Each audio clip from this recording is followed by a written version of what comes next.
অন্তর্বর্তীকালীন সরকার নিরপেক্ষ নয়, বললেন প্রাথমিক ও গণশিক্ষা উপদেষ্টা। ক্ষমতায় গেলে শুধু দল নয়, যোগ্য লোকদের মন্ত্রী বানাবে জামায়াত, বললেন ডক্টর তাহের।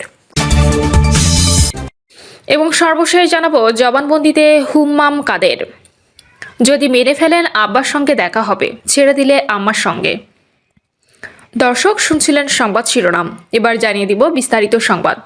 তবে তার আগে অনুরোধ থাকবে ভিডিওটিতে একটি লাইক দিন এবং ভিডিও সম্পর্কে আপনাদের গুরুত্বপূর্ণ মতামত কমেন্ট করে জানিয়ে দিন। অন্তর্বর্তীকালীন সরকার নিরপেক্ষ নয়, বললেন প্রাথমিক ও গণশিক্ষা উপদেষ্টা। প্রাথমিক ও গণশিক্ষা মন্ত্রণালয়ের উপদেষ্টা অধ্যাপক ডক্টর বিধান রঞ্জন রায় পোদ্দার বলেছেন, অন্তর্বর্তীকালীন সরকার এক অর্থে নিরপেক্ষ নয়, এটি জুলাই গণঅভ্যুত্থানের পক্ষের সরকার। গণঅভ্যুত্থানের পক্ষের সরকার গণঅভ্যুত্থানের পক্ষে কাজ করবে, এটাই স্বাভাবিক। সে কারণেই আমরা গণভোটে হ্যাঁ জয়যুক্ত করার আহ্বান জানাচ্ছি। তিনি বলেন, দেশে যে আকাঙ্ক্ষার প্রতিফলন ঘটেছে, সরকার সে আকাঙ্ক্ষার পক্ষে কথা বলবে, এটাই সরকারের দায়িত্ব।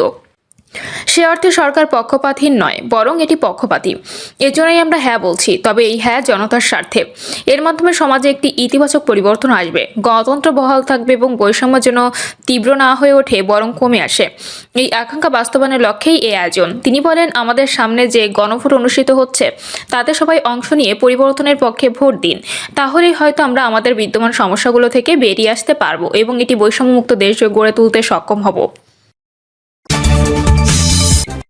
ক্ষমতায় গেলে শুধু দল নয়, যোগ্য লোকদের মন্ত্রী বানাবে জামায়াত, বললেন ডক্টর তাহের। জনগণের ম্যান্ডেটে জামায়াত ইসলামী সরকার গঠন করলে শুধু দল থেকে নয়, বড় দল ছাড়াও যোগ্য লোকদের মন্ত্রী বানানো হবে বলে জানিয়েছেন দলটির নায়েবে আমির ডক্টর সৈয়দ আব্দুল্লাহ মোহাম্মদ তাহের। তিনি বলেন, অর্থমন্ত্রী, স্বাস্থ্যমন্ত্রী হওয়ার মতো অনেক লোক আমাদের দেশে আছেন। ডক্টর সৈয়দ আব্দুল্লাহ মোহাম্মদ তাহের বলেন, আমাদের পূর্ণ প্রস্তুতি আছে। জামায়াত ইসলামী ক্ষমতায় গেলে শুধু দল থেকে মন্ত্রী বানাবে, বিষয়টা এমন নয়। আমরা বাংলাদেশের মানুষ থেকে মন্ত্রী বানাবো। বাংলাদেশে তো অর্থমন্ত্রী হওয়ার মতো লোক আছে, বাংলাদেশের অর্থ ও স্বাস্থ্যমন্ত্রী হওয়ার লোক আছে। সুতরাং সব বাংলাদেশি নিয়ে যদি আমরা কনসিডার করি, তাহলে কি লোকের অভাব হবে? জবানবন্দিতে হুম্মাম কাদের, যদি মেরে ফেলেন আব্বার সঙ্গে দেখা হবে, ছেড়ে দিলে আম্মার সঙ্গে। জয়েন্ট ইন্টারোগেশন সেন্টার বা জেআইসিতে গুম নির্যাতনের ঘটনায় মানবতাবিরোধী অপরাধের মামলায় জবানবন্দি দিয়েছে হুম্মাম কাদের চৌধুরী। সাক্ষ্যে নিজে গুম হওয়ার ভয়াবহ বর্ণনা দিয়েছেন তিনি। গুমের এই মামলার ক্ষমতাচ্যুত প্রধানমন্ত্রী শেখ হাসিনা সহ 13 আসামির বিরুদ্ধে প্রথম দিনের সাক্ষ্য গ্রহণের দিন ধার্য ছিল। আর প্রথম সাক্ষী হিসেবে আন্তর্জাতিক অপরাধ ট্রাইব্যুনাল 1-এর চেয়ারম্যান বিচারপতি মোহাম্মদ গোলাম মর্তুজা মজুমদারের নেতৃত্বাধীন বিচারিক প্যানেলে হুম্মামের জবানবন্দি রেকর্ড করা হয়। 2016 সালে 4 আগস্ট তাকে গুম করা হয়। শুধুমাত্র বিএনপি করার কারণে বারবার নির্যাতন করা হয়েছে বলে জানান তিনি। নির্যাতনে তার সারা শরীরে ঘায়ের মতো হয়ে যেত, পায়ের অংশে বড় ফোড়াও হয়। আয়নাঘরে রাখা টেবিলের নিচের অংশে লাল কালি দিয়ে সিটিআইবি দেখতে পেয়েছিলেন হুম্মাম কাদের চৌধুরী। তিনি গুনতেন খাবার দেখে। খাবারের জন্য রুটি এলে বুঝতে পারতেন দিন শুরু হয়েছে, কেননা দুপুর ও রাতের খাবার দেওয়া হতো ভাত, মাছ অথবা মুরগির সবজি। প্রথম 2 মাস একটি পেরেকে দেয়ালে দাগ দিয়ে দিনের হিসাব রাখতেন তিনি। জবানবন্দিতে হুম্মাম বলেন, ফোড়া হওয়ার পর ভেবেছিলাম আমাকে হাসপাতালে নেওয়া হবে, এতে কেউ আমাকে দেখে চিনতে পারবেন, কিন্তু তারা নেননি। বেশ কিছুদিন পর ফোড়ার কারণে হাঁটতে পারছিলাম না। চিৎকার চেঁচামেচি করে ডাক্তার ডাকতে বলি, তখন একজন ডাক্তার এসে আমাকে পরীক্ষা করেন। আমি হাসপাতালে নিয়ে যাওয়ার কথা বললে বলা হয় একজন বড় ডাক্তার এসে চিকিৎসা করবেন। পরদিন আমার ছেলে কয়েকজন এসে আমাকে চৌকির সঙ্গে বেঁধে ফেলেন। এক পর্যায়ে আমার ফোড়া অপারেশন করা হয়। এতে আমি বেহুশ হয়ে পড়ি। জ্ঞান ফিরলে মেঝেতে রক্ত, ভেজা গজ, টিস্যু পড়ে থাকতে দেখি। আমাকে অ্যান্টিবায়োটিক দেওয়া হয়। ওষুধের মোড়ক খুলে হাতে করে নিয়ে আসা হতো। একদিন একজন ভুল করে মোড়ক সহ 1 পাতা ওষুধ নিয়ে আসেন। সেখানে লেখা ছিল VIP 1। তা দেখে আমি বুঝতে পারি যে এটা আমার কোড নেম।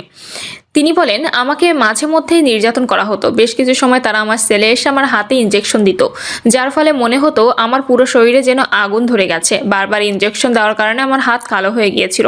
জিজ্ঞাসাবাদের সময় বাবার রাজনীতির বিষয়ে জানতে চাইতো, আওয়ামী লীগের বিরোধিতা করি কিনা বা বিদেশি কোনো গোয়েন্দা সংস্থার সঙ্গে যোগাযোগ আছে কিনা তা বারবার জিজ্ঞাসা করত। আমার বিপরীত দিকে সেলে একজন বন্দির কোরআন তেলাওয়াতের আওয়াজ ও খাবারের পর শব্দ করে ঢেকুর তোলার শব্দ প্রতিদিন শুনতে পেতাম। তার কান্নার আওয়াজও অনেকদিন শুনেছি। 2024 সালে 5 আগস্টের পর জানতে পারি ওই কোরআন তেলাওয়াতকারী লোকটির নাম ব্রিগেডিয়ার আমান আজমি। তখন বুঝতে পারি এ ভবনে আমি একা নই, আরও বন্দী রয়েছে। আমার সেলে 2 স্তরের দরজা ছিল, একটি লোহার বার আর একটি স্টিলের। একদিন স্টিলের দরজার কিছু অংশ ফাঁকা থাকায় একজন ব্যক্তিকে টেনে হিস্ট্রে নিয়ে যেতে দেখি। তাকে জমটুপি পরানো ছিল, তবে জমটুপির নিচে তার দাড়ি দেখা যাচ্ছিল। মনে হচ্ছিল তিনি একজন বয়স্ক ব্যক্তি। হুম্মাম বলেন, আমার সেলের ভিতরে একটি টিউবলাইট ও একটি সিলিং ফ্যান ছিল। লাইটটি সবসময় জ্বলতো, বন্ধ করার কোনো সুযোগ ছিল না, যা ছিল নির্যাতনের অংশ। একদিন আমাকে যখন ইন্টারোগেশন সেলে মারধর করা হচ্ছিল, তখন আমার চোখের বাঁধন সরে গেলে দেখতে পাই যে কক্ষে আমাকে জিজ্ঞাসাবাদ করা হচ্ছিল সে কক্ষটি পুরোপুরি সাউন্ড প্রুফ। চারপাশের দেয়ালে খয়েরি রঙের ছোট ছোট ছিদ্র দিয়ে কার্ডবোর্ডের মতো কভার দিয়ে ঢাকা। কক্ষটি প্রথমে অনেক বড় মনে হলেও চোখের বাঁধন খুলে যাওয়ার পর দেখলাম অনেক ছোট। সেখানে থাকা অবস্থায় কোনো বন্দির সঙ্গে কথা বলার সুযোগ হয়নি, তবে যারা আমার দেখভাল বা খাবার দিতে আসতেন তাদের বারবার প্রশ্ন ও কথা বলার চেষ্টা করতাম। তারা কখনো কোনো প্রশ্নের জবাব দিতেন না। তবে যখন আমি আমার কোড নেম জানতে পারি, তখন যিনি খাবার নিয়ে আসেন তাকে ভালো মানের খাবার পরিবেশন করতে বলেছিলাম। তখন তার বড় ভাইকে নিয়ে আসেন। বড় ভাই এসে আমাকে বলল, এই ধরনের কথা বললে পরিণতি ভালো হবে না। জিজ্ঞেস করা হলো কিভাবে জানলাম আমার কোড নেম ভিআইপি 1। আমি বাধ্য হয়ে বলে দিই যে আমি ওষুধের মোড়কে লেখা দেখতে পেয়েছি। যে ব্যক্তি ওই সময় আমার খাবার পরিবেশন করেছিলেন ঘটনার পর আর আমাকে খাবার দিতে আসেনি। যারা খাবার দিতে আসতো তারা ছিল ছোট ভাই, মেজো ভাইয়ের মাঝে মাঝে চেক করতে আসতো, আর বড় ভাইয়েরা আসতো বড় সমস্যা হলে। এটা ছিল তাদের হায়ারকি। জবানবন্দিতে তিনি আরো বলেন, ইন্টারোগেশন সেলে আমাকে যখন শেষবার নেওয়া হয় তখন আমাকে জিজ্ঞাসা করা হয়েছিল যে আমাকে ছেড়ে দিলে সবাইকে কি বলবো। জবাবে বলেছিলাম, আপনারা যা বলতে বলবেন তাই বলবো। তারা আমাকে শিখিয়ে দিলেন আমি যেন বলি কিছু দুষ্ট লোক আমাকে কিডন্যাপ করেছিল, আমি তাদের কাছ থেকে পালিয়ে এসেছি। আমাকে আরো বলা হয়, অনারেবল প্রাইম মিনিস্টার আপনাকে একটা সেকেন্ড চান্স দিতে চান। তখন আমি বুঝতে পারি যে আমাকে গুম নির্যাতনের ঘটনার পেছনে শেখ হাসিনার হাত রয়েছে। সেদিন আমাকে আমার সেলে ফেরত নিয়ে যাওয়া হয়। 3 দিন পর ভোরে কিছু লোক আমার সেলে ঢুকে 3 স্তরে চোখ বাঁধা হয়। আমাকে হ্যান্ডকাপ পরিয়ে সেল থেকে বের করে একটি মাইক্রোবাসে তোলা হয়। অনেকক্ষণ গাড়ি চলার পর আবারও সেই জিগজ্যাগ অনুভব করতে পারি। 20 মিনিট গাড়ি চলার পর একজন আমাকে জিজ্ঞাসা করেন আমি ভয় পাচ্ছি কিনা। আমি বলি না। তখন আমাকে পাল্টা প্রশ্ন করা হয়, পাচ্ছি না? জবাবে বলেছিলাম, যদি মেরে ফেলেন তাহলে আব্বার সঙ্গে দেখা হবে, আর যদি ছেড়ে দেন তাহলে আম্মার সঙ্গে দেখা হবে। এরপর অনেকক্ষণ চলার পর গাড়িটা থেমে যায়। এক পর্যায়ে আমাকে গাড়ি থেকে নামানো হয়। আমাকে ফুটপাতে বসিয়ে হ্যান্ডকাপ খুলে দেওয়া হয়। তারা আমার চোখের বাঁধন খুলে দিতে দিতে বলে আমি যেন 3 মিনিট চোখ বন্ধ করে রাখি, যদি চোখ খুলি তাহলে সমস্যা হবে। এরপর গাড়িটির দরজা বন্ধ হওয়ার আওয়াজ পাই। গাড়িটি চলে যায়। চোখ খুলে গাড়িটিকে চলে যেতে দেখি। পরে ওই রাস্তায় দাঁড়িয়ে এলাকাটি চেনার চেষ্টা করি। এক পর্যায়ে বুঝতে পারি আমি ধানমন্ডির সাথে এলাকায় আছি, যেটা আমার বাসা থেকে 3 রাস্তা দূরে। আমি হেঁটে হেঁটে বাসার দিকে যেতে থাকি। বাসায় ঢুকতে গেলে দারোয়ান ঢুকতে দেয়নি। আমার ওজন অনেক কমে যাওয়া, দাড়ি চুল লম্বা হয়ে যাওয়ায় সে আমাকে চিনতে পারেনি। আমার বাড়িতে থাকা পোষা কুকুর আমাকে চিনতে পেরেছিল বিধায় দারোয়ান গেট খুলে দেয়। বাড়িতে প্রবেশ করে জানতে পারি আমার আম্মা এই বাসায় থাকেন না, তিনি গুলশানে বড় ভাইয়ের বাসায় থাকেন। গাড়িতে করে গুলশানে বড় ভাইয়ের বাসায় যাই। আম্মার সঙ্গে দেখা হওয়ার পর জানতে পারি আরও 2 জনকে গুম করা হয়েছে। তাদের একজন ব্যারিস্টার আরমান ও ব্রিগেডিয়ার আজমি। পরবর্তীতে জানতে পারি আমাকে আটকের সময় সিটিআইবির পরিচালক ছিলেন তৌহিদুল ইসলাম, ডিজিএফআই এর প্রধান ছিলেন জেনারেল আকবর। 2017 সালের 2রা মার্চ আমাকে মুক্তি দেওয়া হয়। ওই সময় ডিজিএফআই এর প্রধান ছিলেন জেনারেল আবেদিন।